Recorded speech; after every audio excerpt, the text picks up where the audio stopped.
Hi hello ನಮಸ್ಕಾರ ಎಲ್ರೂ ಹೇಗಿದ್ದೀರಾ? ಇವತ್ತು ನೋಡಿ ನಿನ್ನೆ ಹಬ್ಬ ಎಲ್ಲ ಮುಗೀತು, ಸಂಕ್ರಾಂತಿ ಹಬ್ಬ. ಹಾಗಾಗಿ ಇವತ್ತು ನಾವು ಬೆಂಗಳೂರಿಗೆ ಹೋಗಬೇಕು. ನೋಡಿ ಇವಳೇ ನಮ್ಮ ಅಕ್ಕ ಗೀತಾಂಜಲಿ, ಇವಳು ಸ್ಕೂಲಿಗೆ ಹೋಗ್ತಾ ಇದ್ದಾಳೆ. ಹಾಗೆ ಸ್ಕೂಲಿಗೆ ಹೋಗ್ಬಿಟ್ಟು ಬಾರೆ ಸಂಜೆ ಅಷ್ಟರಲ್ಲಿ ನಾವು ಊರಿಗೆ ಹೋಗ್ತೀವಿ, ನೀನು ಹುಷಾರಾಗಿ ಸ್ಕೂಲಿಗೆ ಹೋಗ್ಬಿಟ್ಟು ಬಂದು ಆರಾಮಾಗಿರು ಅಂತ ಹೇಳಿ ಅವಳನ್ನ ಸ್ಕೂಲಿಗೆ ಕಳಿಸ್ಕೊಡ್ತಾ ಇದ್ದೀನಿ. ಬಾಯ್ ಕಣೆ ಅಕ್ಕ, ಇವಾಗ ಇವಳು 3 ಸ್ಟ್ಯಾಂಡರ್ಡ್ ಓದ್ತಾ ಇದ್ದಾಳೆ. ಹಾಗೆ ಅವಳನ್ನ ಸ್ಕೂಲಿಗೆ ಕಳಿಸ್ಕೊಟ್ಟೆ, ಬಾಯ್ ಮಾಡಿದೆ. ನೋಡ್ರಿ ಅವಳು ಹೋಗ್ತಾ ಇದ್ದಾಳೆ. ಅಷ್ಟರಲ್ಲಿ ನಮ್ಮಮ್ಮ ಹೊಲ್ದ ಕಡೆಗೆ ಹೋಗ್ಬಿಟ್ಟು ಬರೋಣ ಬಾ ಚಿಂಟು ಅಂದರು, ಹೊಲ ಎಲ್ಲ ನೋಡ್ಕೊಂಡು ಬರೋಣ ಅಂತ. ಆಯಿತು ಅಮ್ಮ ಹೋಗೋಣ ಅಂತ ಹೋಗ್ಬಿಟ್ಟು ಬರ್ತಾ ಇದ್ದೀವಿ. ಆಗಲೇ ಅಷ್ಟರಲ್ಲಿ ಬರಬೇಕಾದ್ರೆ ಕಾಲಿಗೆ ಸ್ವಲ್ಪ ಮುಳ್ಳೇನೋ ಚುಚ್ಕೊಂತು ಅಂತ ನಮ್ಮ ಅಜ್ಜಿ ನೋಡ್ತಾ ಇದ್ದಾರೆ. ನೋಡ್ರಿ ಕಾಲಿಗೇನೋ ಮುಳ್ಳು ಚುಚ್ಕೊಂತು ಅಂತ. ಸದ್ಯಕ್ಕೆ ಏನೂ ಆಗಲಿಲ್ಲ, ನಡ್ಕೊಂಬರ್ಬೇಕಾದ್ರೆ ಒಂಚೂರು ಚುಚ್ಕೊಂತಷ್ಟೇ, ಆಮೇಲೆ ಏನೂ ಆಗಲಿಲ್ಲ ಸದ್ಯ. ಅಷ್ಟರಲ್ಲಿ ನಾವು ಮನೆ ಕಡೆ ಬಂದ್ವಿ. ಮನೆ ಕಡೆ ಬಂದಮೇಲೆ ನಮ್ಮಮ್ಮ ಚೆನ್ನಾಗಿ ಅಂಡೆ ಒಲೆಯಲ್ಲಿ ನೀರು ಕಾಯಿಸಿದ್ರು.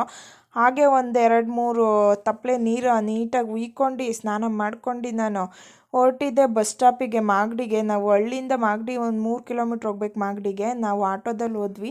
ಆಟೋದಲ್ಲಿ ಹೋಗಿ ಇಲ್ಲಿ ನೋಡಿ ಆ ಬಸ್ಸಿಗೆ, ಬೆಂಗಳೂರು ಬಸ್ಸಿಗೆ ಕಾಯ್ತಾ ಇದ್ದೀವಿ. ಇದೇ ಮಾಗಡಿ ಬಸ್ ಸ್ಟಾಪು. ಹಾಗೆ ನಾವು ಕಾಯಬೇಕಾದ್ರೆ ನಂಗೆ ತುಂಬ ಹೊಟ್ಟೆ ಹಶ್ವಾಗ್ತಾಯಿತ್ತು. ಬೆಳಗ್ಗೆ ತಿಂದಿದ್ದು ನಾನು ಉಪ್ಪಿಟ್ಟು, ಅದಕ್ಕೆ ಮಧ್ಯಾಹ್ನ ಆಗಿತ್ತು. ಅದಕ್ಕೆ ನಮ್ಮ ಅಮ್ಮಂಗೆ ಹೇಳಿದೆ ನನಗೆ ಹೊಟ್ಟೆ ಹಶ್ವಾಗ್ತಾಯಿದೆ ಅಂತ. ಅದಕ್ಕೆ ನಮ್ಮಮ್ಮ ಒಂದು ಬಾಳೆಹಣ್ಣು ಕೊಟ್ಟರು. ಹಾಗೆ ಬಾಳೆಹಣ್ಣು ತಿಂದ್ಕೊಂಡು ಹೊರಟಿದ್ದೆ ನಾವು ನಮ್ಮ ಮನೆ ಕಡೆ ಬೆಂಗಳೂರಿಗೆ. ನನ್ನ ವೀಡಿಯೋಗಳು ನಿಮ್ಗೆ ಇಷ್ಟ ಆದರೆ ನನ್ನ ಚಾನಲ್ಗೆ ಸಬ್ಸ್ಕ್ರೈಬ್ ಮಾಡಿ ಫ್ರೆಂಡ್ಸ್, ಹಾಗೆ ಸಪೋರ್ಟ್ ಮಾಡಿ.